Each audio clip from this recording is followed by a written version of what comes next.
Olá, pessoal! Eu sou a Andréia da Meta Política. Esse é mais um episódio do nosso podcast semanal Ordem do Dia. Hoje nós retornamos ao tema da PEC 23 dos precatórios e o nosso tema de hoje é implicações da PEC 23 dos precatórios aprovada na Câmara.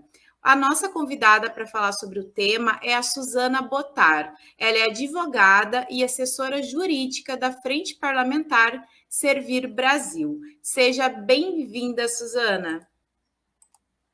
Olá, Andréia. Obrigada, agradeço o convite, é um prazer estar aqui. Nós que agradecemos, viu, Suzana, em nome de toda a nossa equipe aqui da Meta Política, a tua disponibilidade. Sim. Por 323 votos favoráveis e 172 contrários, o plenário da Câmara dos Deputados aprovou a PEC 23 dos precatórios em segunda discussão nesta última terça-feira, dia 9. Agora a PEC segue para o Senado e precisa ser aprovada em 2 turnos para ser sancionada. A previsão é que a votação ocorra até o dia 24, ainda agora de novembro. Para a gente começar, então, a nossa conversa, Suzana, faz um balanço para nós sobre o que previa o primeiro texto da PEC 23, quais foram as modificações ao longo da tramitação na Câmara dos Deputados e, por fim, o que foi modificado neste texto aprovado e o que permaneceu. Perfeito, Andréia. Bom, vamos lá. Eu sei que muita gente já está inteirada desse assunto, porque todo dia isso tem sido falado na mídia e etc. Mas eu acho que vale aqui um rápido apanhado para que as pessoas tenham uma compreensão melhor. Primeiro, para quem não sabe ainda, o que são os precatórios? Os precatórios, gente, são basicamente um crédito que o Estado tem com pessoas físicas ou jurídicas em razão de um êxito numa ação judicial. Então, um exemplo bem rápido e bem simplório aqui para vocês. Vamos dizer que você está andando na rua e veio um carro, por exemplo, da Polícia Militar e bate no seu carro e causa um estrago e você precisa depois buscar uma indenização. Você entra no Poder Judiciário com uma ação judicial, comprova que houve o dano por uma ação do Estado, no caso, uma viatura da Polícia Militar, e pede uma reparação. Se isso for reconhecido, comprovado, haverá uma sentença condenando o Estado a lhe pagar uma indenização, vamos dizer, de, R$5.000, e depois, provavelmente pode ser que tenha um recurso, se o Estado ainda quiser recorrer, porque existe a possibilidade, existe o princípio do duplo grau de jurisdição, e encerrada a discussão, confirmada a sentença pelo tribunal, há o reconhecimento dessa sua dívida por uma sentença transitada em julgado. Esse valor de R$5.000 ele não é pago de imediato. Então, é muito diferente da situação dos privados. Quando você como pessoa, entra com uma ação judicial, por exemplo, contra o seu vizinho, por causa de algum problema que você teve e você ganha, os prazos são muito curtos. As pessoas físicas e jurídicas, no direito privado, de uma forma geral, as pessoas têm um prazo muito curto para pagar condenações judiciais. 15 dias, por exemplo, você já tem que depositar o valor em juízo, No caso do Estado, ele tem essa prerrogativa, essa possibilidade de poder se programar. E é aí que entram os precatórios. Então, voltando daquele meu exemplo, se você bateu o carro e conseguiu aquela indenização, o Estado não vai te pagar em 15 dias. O Estado vai te expedir um precatório, que é esse crédito que ele reconhece. Veja, eu lhe devo esses R$5.000 e vou lhe pagar no exercício seguinte. Então, nós temos uma regra constitucional de que, por exemplo, se o precatório for inscrito até junho do ano atual, ele será pago no ano seguinte. Então, essa é a nossa regra. Se for pago depois de junho, vai ficar para o outro ano, mais ainda para frente. Então, basicamente, isso que são os precatórios, são créditos do Estado com pessoas físicas ou jurídicas decorrentes de um reconhecimento judicial daquele valor. Então, bem resumidamente, grosseiramente, mas para que as pessoas tenham uma noção, esses são os precatórios. Qual é a origem da PEC 23? Bem rapidamente também. Os precatórios, eles vêm numa tendência de crescimento nos últimos anos. Não tem uma explicação muito clara a respeito disso, porque os precatórios, eles são expedidos, eles são decorrentes de ações judiciais, Não há exatamente como se definir quanto que será expedido de precatórios, porque depende das ações judiciais que são propostas, depende das sentenças, e enfim, não é um valor que assim dá para você colocar no papelzinho e se programar. Ah, não, esse ano só vai ter tanto de precatório. Não, depende de quantas ações e quantas sentenças. Cada juiz federal, por exemplo, expede precatórios, né? Nós temos possibilidade de expedição de precatórios do EAPOC a Chuí, porque um brasileiro do Sul pode poder entrar com ação judicial contra o Estado, assim como um brasileiro lá no Pará pode entrar com uma ação judicial contra o Estado. Então, não há uma certa previsibilidade, digamos assim, muito evidente de quanto é esse valor. Mas também não se pode dizer que esse valor é completamente imprevisível. Porque, como eu falei aqui para vocês, André, esse valor permite o Estado se planejar, porque eu ganho o processo judicial e esse valor vai virar um precatório que vai ser pago só no outro ano. Então, há uma possibilidade de planejamento. De todo modo, o que aconteceu nesse ano foi que o governo se disse pego de surpresa com o valor de precatórios que foi apresentado para pagamentos em 2022. Esse valor alcançou 89 bilhões de reais, que de fato é um valor acima da média que vinha sendo paga nos últimos anos, e a realidade é que, na verdade, o governo já sabia que esse valor ia ser provavelmente alto, porque muitas sentenças judiciais importantes de valores consideráveis, como, por exemplo, do Fundef, né, que é o fundo público que financia a educação pública, que é um valor destinado aos estados, que os estados conseguiram ganhar do governo federal, da União na Justiça, já se sabia que essas sentenças estavam em vias de transitar em julgado, de chegarem aos momentos de pagamento, e havia uma expectativa muito forte de que esses valores, muito em breve, iriam ser incluídos ter seus precatórios expedidos, e foi o que aconteceu. Então, o primeiro ponto, André, para deixar claro aqui, não é verdade que esse valor, como disse o ministro Paulo Guedes, é um meteoro que veio, que atingiu, pegou todo mundo de surpresa, não é verdade. Documentos apontam que a Advocacia Geral da União já havia alertado o governo federal sobre essa dívida que estava para chegar. E a dívida chegou. O governo, então, não lidou bem com esse valor de 89 bilhões, porque o governo esperava, com uma margem que tinha sobrado no orçamento, poder financiar o futuro programa social que viria a substituir o Bolsa Família, que é o programa de transferência de renda que a gente conhece, que já completou 18 anos, e infelizmente foi agora encerrado, até porque está tendo essa atrapalhada na substituição do Auxílio Brasil, né, do Bolsa Família pelo Auxílio Brasil. Então, o governo federal falou, olha, com esses 89 bilhões, nós não conseguiremos pagar o Auxílio Brasil. Esse é o discurso do governo, porque muitos especialistas já provaram que isso não é verdade também.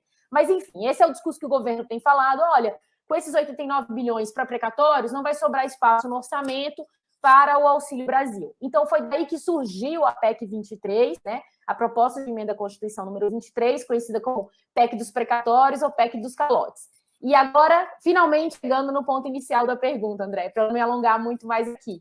O governo, a primeira proposta do governo era uma proposta, acredite se quiser, muito pior do que a gente tem hoje. A proposta inicial do governo era praticamente parcelar de forma irrestrita todos os precatórios, com raríssimas exceções ali. Então, todo mundo que tem uma ação judicial na justiça, que está ali na boca do gol para expedir um precatório e para pagar no exercício seguinte, ia ver o seu precatório parcelado durante até 10 anos, né? Você vê alguém que estava esperando receber um dinheiro ano que vem, ia receber esse dinheiro daqui 10 anos de uma forma integral. Então, foi um texto muito mal recebido, um texto que saiu diretamente do governo federal, né, do ministro Paulo Guedes, com uma frase de devo, não nego, pago quanto puder, né? Então, assim, acho que isso já dá muito o tom do que significa essa PEC 23. E ela foi muito mal recebida no Congresso Nacional, houve muita pressão da sociedade civil, pressão também de outros grupos, né, da oposição, e até mesmo de pessoas da base do governo que consideraram essa proposta muito negativa. Então, dentro do Congresso Nacional, mais especificamente na Câmara dos Deputados, a proposta veio sofrendo sucessivas alterações. Para o que ora importa, que foi o texto que foi aprovado essa semana na Câmara dos Deputados, é um texto que, André, a gente precisa dizer, é um texto que continua muito ruim, porque é um texto que continua não dando garantia do pagamento tempestivo, adequado e correto dos precatórios. Então, a PEC, mesmo com as alterações que sofreu na Câmara dos Deputados, ela continua sendo uma PEC do calote. E por quê? Primeiro, como eu disse, a proposta do governo era parcelar indefinidamente. Então, aquela ideia assim, parcela até perder de vista. Essa era a ideia do governo federal. Aí, a forma como foi encontrada pela Câmara dos Deputados, ela é péssima também, porque o que ela significa? Não é mais parcelar, mas é sim aí bem aplicável aquela frase do ministro Paulo Guedes: devo, não nego, pago quando puder. Porque o que o governo está fazendo, o que a Câmara dos Deputados fez na alteração foi estabelecer um determinado, tem essa ideia do limite, né, que já tinha na proposta original do governo, um teto para pagamento de precatórios, né? Então, só vai pagar até um determinado limite, e quando bater esse limite, você não vai nem mais expedir o precatório. A pessoa vai guardando numa fila e só no outro ano, né? Só no ano seguinte, essa pessoa vai tentar expedir de novo esse precatório. Mas veja só, André, o problema é uma grande bola de neve que a gente pode criar aí, porque a cada ano novos precatórios vão chegando, né? Novos precatórios vão chegando e a fila vai aumentando, e aí o limite não vai caber todo mundo. Você vai jogando para frente, joga para frente, joga para frente. A verdade é que corre o risco, André, da gente nem saber quando que as pessoas que têm precatórios para receber vão ter os seus precatórios sequer expedidos e pagos, então, aí pior ainda, né? Então, a PEC 23, aprovada na Câmara dos Deputados, ela retira o parcelamento, né? O parcelamento tem só em uma hipótese específica que existe hoje na Constituição, mas ela prevê essa questão de um teto para o pagamento dos precatórios, que é muito insuficiente e que vai ficar jogando, empurrando para frente as dívidas, empurrando. E é importante deixar claro, André, que a União hoje, ela paga em dia os seus precatórios, muito diferente dos estados e dos municípios. Então, a proposta é realmente desmontar um sistema eficiente, minimamente eficiente, que via funcionando. É realmente, a gente pode chamar de um calote nos precatórios das pessoas físicas e jurídicas, dos cidadãos que têm dinheiro a receber do Estado. E, Suzana, de acordo com o texto aprovado, que tipo de precatório será pago agora em 2022? Bom, André, essa é uma pergunta um pouco capciosa, porque o que acontece? Em tese, no papel, todos os precatórios, né, assim, tem previsão de pagamento. Não há um limite, não há assim, uma previsão de que determinado tipo de precatório não será pago em 2022. Em tese, todos os precatórios deveriam ser pagos, assim, né? Não tem por uma natureza específica, esse precatório não vai ser pago. Não, tem uma ordem de preferência, certo? E um limite. Qual que é o problema? Esse limite é muito pequeno para o valor de precatórios que a gente tem para pagar. É um valor muito, muito tão pequeno, Andréia, que o que na prática vai acontecer é que praticamente assim, a maioria dos precatórios não vão ser pagos em 2022. Então, assim, para explicar, qual que é o limite do governo? O governo está fazendo um cálculo da seguinte forma: não, a gente pega o valor que foi pago em precatórios lá em 2016, né, que é quando começou o teto de gastos, e daí nós vamos aplicar uma sucessiva correção desse teto pelo IPCA. Então, você vai corrigir o limite de um ano para outro só pelo IPCA, né? O IPCA é um índice de inflação. E, gente, é importante deixar claro que é uma referência, mas precatório não cresce na velocidade da inflação, né? São coisas completamente que não têm nenhuma correlação. Mas, enfim, essa é a proposta. Não, vamos pegar o que foi pago no ano anterior e atualizar pelo IPCA. E aí, pegando esse teto, como é que é a conta que o governo propôs na PEC 23? É o seguinte: bom, desse teto, nós temos uma espécie de subteto, porque, olha só, tem o valor total disponível para expedição, para pagamento de precatórios.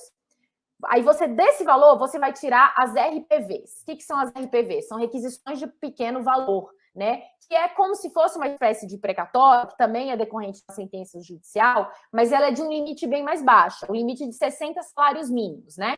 Então, isso no caso da União, porque nos estados e nos municípios, cada um tem a competência para fixar o seu valor respectivo de RPV. Na União, é 60 salários mínimos o valor das RPVs. As RPVs, elas não têm esse prazo de um ano que você tem que aguardar. Elas reconheceu, expediu a RPV, paguem até dentro de 3 meses. Então, o governo está fazendo o seguinte, olha, nós temos esse limite para precatórios, e só que não é tudo para precatório. Então, a primeira coisa que você vai subtrair são as RPVs. As RPVs vão ser pagas primeiro. Então, RPVs, tira. Só de tirar as RPVs, já vai cair muita coisa nessa brincadeira. Então, aí das RPVs, já vai cair, já vai ter um limite ainda menor. Depois das RPVs, vai vir uma outra preferência, né? Que o governo fala o seguinte, olha, vai vir o pagamento dos precatórios das pessoas, dos idosos, deficientes físicos e portadores de doenças graves, né? Então, esse é o segundo valor que vai entrar na fila para pagamento. E é importante deixar claro aqui, gente, que isso, assim, esses precatórios de idosos, deficientes e portadores de doenças graves não é pouco. É um número muito significativo de pessoas, né, que vão receber esse valor primeiro. Então, cai mais ainda o teto, porque depois vai vir esse pessoal. E tem os precatórios do Fundef, né? O Fundef, como eu falei aqui para vocês rapidamente, é um valor que os estados conseguiram reconhecer que a União tinha que contribuir, tinha que pagar esse dinheiro para esse fundo de financiamento da educação, não pagou, a Justiça reconheceu que a União tinha que pagar, tem essa dívida bilionária do Fundef, né? Se eu não me engano, Fundef soma mais de 16 bilhões, alguma coisa assim, eu não tenho certeza agora, mas é mais ou menos ali por volta dos 6 bilhões. E o cálculo que o governo fez na PEC, que foi aprovado na Câmara, é o seguinte, vamos pagar o Fundef, essa dívida do Fundef, vamos pagar da seguinte forma, parcelado, né? Vamos pagar em 3 anos, e esse valor dedicado ao Fundef, ele tem preferência, ele vai ser pago de uma forma preferencial, sobre todos os precatórios, exceção daqueles de idosos, pessoas deficientes e portadores de doenças graves. Qual é o problema, pessoal? Já está muito curto, porque o limite, vamos lá, relembrando, já tirou os RPV, certo? Já tirou dos idosos deficientes e pessoas doentes. Entrou o Fundef, o cálculo que se está se fazendo, Andréia, é que nem o Fundef vai ser pago de uma forma integral, né? A primeira parcela do Fundef. E se pagar o Fundef, a realidade é que não vai sobrar praticamente nada para o resto dos outros precatórios. Então, o calote, Andréia, é certo. Essa é a realidade. A dúvida é se vai sobrar dinheiro para o Fundef, né? E se sobrar dinheiro, se conseguir pagar essa primeira parcela do Fundef, se vai sobrar alguma coisa para outros precatórios. E é importante dizer, Andréia, que os precatórios que estão ali são precatórios alimentares. O que são precatórios alimentares? São precatórios decorrentes, por exemplo, do trabalho. Por exemplo, caso dos advogados, né? Advogados que trabalham, que recebem os seus honorários, é uma verba alimentar, é o salário, é a forma de pagamento de muitas pessoas. Então, é uma verba de natureza alimentar. Eles, em tese, têm preferência. Não serão pagos, né? Temos o caso também de pessoas que entram com ações de natureza previdenciária, mas não é idoso, né? Por exemplo, então, um trabalhador que entrou com uma reconhecimento de um auxílio-doença, uma trabalhadora que entrou com auxílio-maternidade, esses valores são alimentares, né? Referentes a benefícios previdenciários, que são valores necessários para a pessoa se manter. Não serão pagos também, não terão preferência, em que pese sejam alimentares. Então, André, tentando responder a sua pergunta, no papel, em tese, a previsão é de que não tem uma necessidade, não é que algum vai ser excluído, mas na prática, quando a gente pega o limite disponível, na medida que a gente vai andando nessa fila, a realidade é que no final não vai sobrar praticamente nada para os precatórios alimentares, né? Que realmente vão ser caloteados, eles não vão nem ser os que já foram expedidos, vão ficar aguardando, e dos próximos anos é possível que não sejam nem expedidos e a gente perde totalmente a previsibilidade de quando esses valores vão ser pagos. E, Suzana, ainda nesse ponto que tu comentou sobre o limite de pagamentos, a PEC 23, ela propõe, né, esse limite para o pagamento de dívidas com sentença judicial definitiva, que é importante que a gente enfatize, né, esse ponto. Ou seja, a PEC está interferindo numa decisão judicial que foi julgada em última instância. E aí eu te faço a pergunta, Suzana, com isso, há possibilidade de uma ação direta de inconstitucionalidade caso a PEC seja aprovada no Senado? Andréia, sim, a nossa opinião é de que, se caso essa PEC venha a ser aprovada na forma como ela está, é uma PEC assim, flagrantemente inconstitucional, porque ela propõe é a constitucionalização do calote. É isso que essa PEC significa, né? E nós temos que lembrar aqui, Andréia, que os precatórios não é uma questão, não é uma despesa discricionária, né? Ela é uma despesa obrigatória. E é importante a gente fazer um paralelo aqui, por exemplo, que as dívidas financeiras do Estado, da dívida pública, não estão no teto, né? Por que a gente está com essa dificuldade toda de pagar os precatórios e incluir o Auxílio Brasil? Porque nós temos uma coisa no Brasil chamada teto de gastos, que hoje está se vendo, que pelo menos assim, na minha opinião como jurista e como cidadã também, foi um erro, né? Nós vemos que essa escolha política lá atrás foi um erro. Especialistas já apontavam que esse teto estava muito duro, porque ele só permite o aumento do gasto público de um ano para outro, corrigido pela inflação. Como eu disse aqui, a vida não acompanha a inflação, né? Às vezes, por exemplo, fazendo um paralelo com a sua vida pessoal, você tem um parente que sofre um acidente de saúde, você precisa pagar uma conta, você não pode se atualizar só pela inflação. Então, assim, de uma forma bem resumida, nós entendemos que o teto está trazendo esse problema, o governo está tentando dar um jeitinho, dar um nó nesse teto, que, na verdade, a grande origem do problema é a forma como ele está desenhado, só que eles estão propondo uma solução que é a pior forma possível, né? Porque os precatórios, como eu disse, não são uma dívida discricionária, é um valor reconhecido pela justiça. Significa, André, até é um desafio ao próprio poder judiciário, porque você está tornando uma decisão judicial uma letra morta, né? E realmente violando o artigo 5º da Constituição, que prevê que nenhuma violação de direito, nenhuma ameaça de direito será afastada do poder judiciário. E a gente vê que nos estados e nos municípios que não pagam precatórios, que a fila já é de 10, 15 anos, as pessoas deixam de procurar a justiça porque sabem que não vão receber nada, né? E isso é um descrédito ao sistema de justiça, é muito ruim para o país. Então, nós entendemos que é inconstitucional, porque tira a efetividade das decisões judiciais e, né, tira o direito dos credores de receberem o valor que lhes é devido. Suzana, ainda nesse sentido de ser inconstitucional, os recursos de natureza alimentar não têm mais preferência para serem pagos. Eles estarão, né, na fila de pagamentos, aguardando o espaço no teto de gastos. E esse ponto causa insegurança sobre um direito, Suzana, que incide sobre a alimentação para garantir o Auxílio Brasil em 2022, que é o substitutivo, né, do Bolsa Família. Também de caráter alimentar, ou seja, Suzana, não há um contraditório ao fragilizar um direito alimentar em detrimento do outro. Há incondicionalidade também nesse ponto. Qual é a opinião de vocês, advogados que estão acompanhando nessa pauta? Sim, Andréia, com certeza, a nosso ver, isso é uma medida altamente contraditória, porque você não pode dizer que você está... assim, não, para financiar o Auxílio Brasil, para pagar uma verba alimentar, eu vou deixar outras pessoas sem verba alimentar, que é como eu expliquei o caso aqui para vocês. A maioria desses precatórios, né, por exemplo, do caso do INSS, são pessoas pobres também, que entram com ações de auxílio maternidade, auxílio acidente, auxílio doença. Essas pessoas não vão ver esse dinheiro, elas não vão receber esse dinheiro, né? Então, assim, é um contrassenso você dizer que você está dando esse calote para viabilizar um pagamento de verbas alimentares, digamos, e é importante dizer aqui que o programa Bolsa Família, que esse programa de transferência de renda é essencial, né, nesse momento do país. Nós estamos vendo o tanto que é essencial a sua continuidade e a sua melhora, né?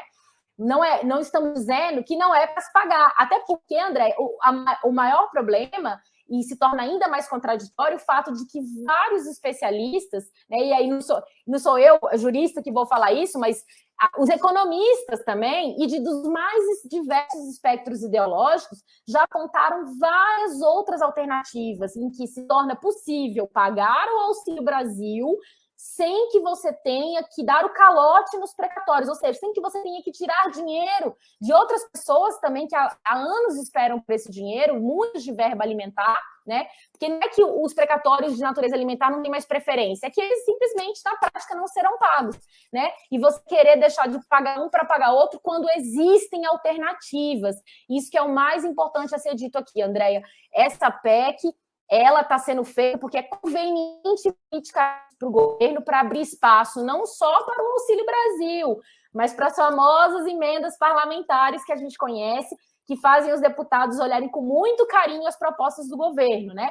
Existem muitos outros lugares onde o governo poderia cortar despesas, mas politicamente não é interessante para o governo fazer isso. Então, eles estão propondo dar o calote nos precatórios para pagar o Auxílio Brasil, quando existem alternativas constitucionais e economicamente viáveis para fazer isso. Então, nós consideramos um erro e uma inconstitucionalidade. Certo, Suzana. E para a gente finalizar a nossa conversa, na tua opinião, Suzana, quais serão as implicações da PEC 23 para a sociedade brasileira e também para o Estado brasileiro, caso ela seja aprovada no Senado? Olha, Andréia, são muitos assim, os reflexos negativos ruins que essa PEC vai ter, né? Eu acho que o primeiro que a gente pode dizer é que é uma PEC injusta, né? Isso é uma PEC, é uma medida de injustiça muito grande, porque nós estamos tirando o direito de pessoas de receberem dinheiro que elas já esperam há anos, né? Muitas vezes pessoas que estão assim... eu conheço, André, ações judiciais de pessoas que estão há 10, 15 anos no Poder Judiciário, porque o Judiciário já é moroso. Imagina você, além de 15 anos de ação judicial, você impor mais 5, 6, 7 anos de espera, né? Isso causa o quê, André? Um descrédito no sistema de justiça. As pessoas deixam de acreditar no Poder Judiciário e o reflexo não é só no Poder Judiciário, é no sistema democrático como um todo. Não à toa nós vemos as pessoas hoje, muita gente olhando para o Poder Judiciário com descrédito. E é um discurso que hoje repete nas ruas. As pessoas pedem o fechamento do Supremo Tribunal Federal. Isso é, assim, de uma instituição democrática. Então, nós não podemos deixar a fragilização das nossas instituições acontecerem, e essa PEC faz isso. Ela mostra para a população que as regras não valem, que se não for interessante politicamente, nós mudamos. Então, traz insegurança jurídica absurda para as pessoas, né?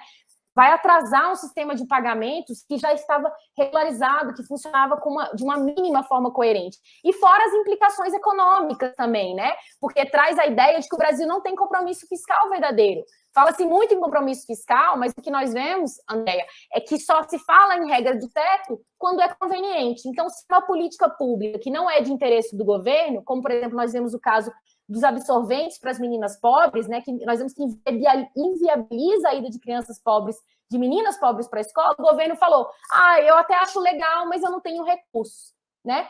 Não, o teto de gastos. Mas aí chega um programa social que se sabe que tem implicações eleitorais, atropela-se tudo, não se fala mais em teto e viabiliza.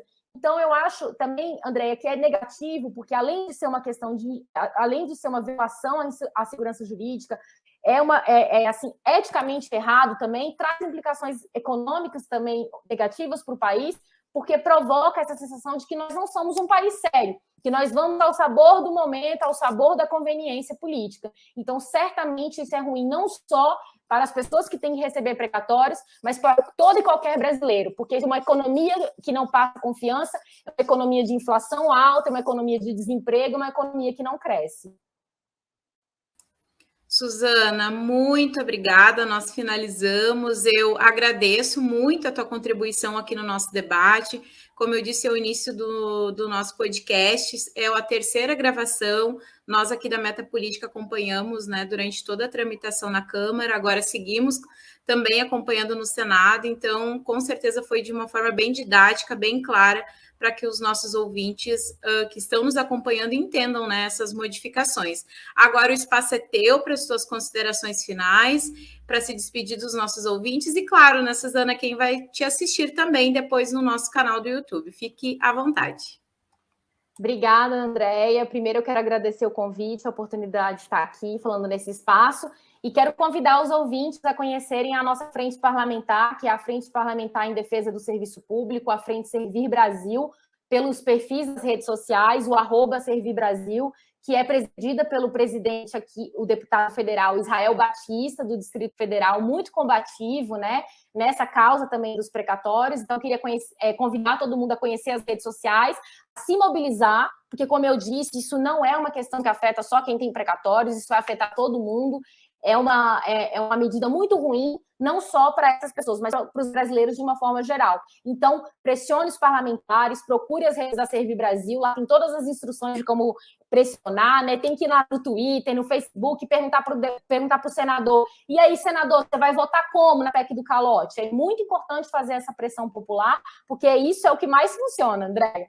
E também queria convidar para quem quiser acompanhar o meu trabalho, que eu faço postagens também, sobre ações judiciais, sobre temas quentes aí do mundo jurídico, no @advogada Suzana Botar.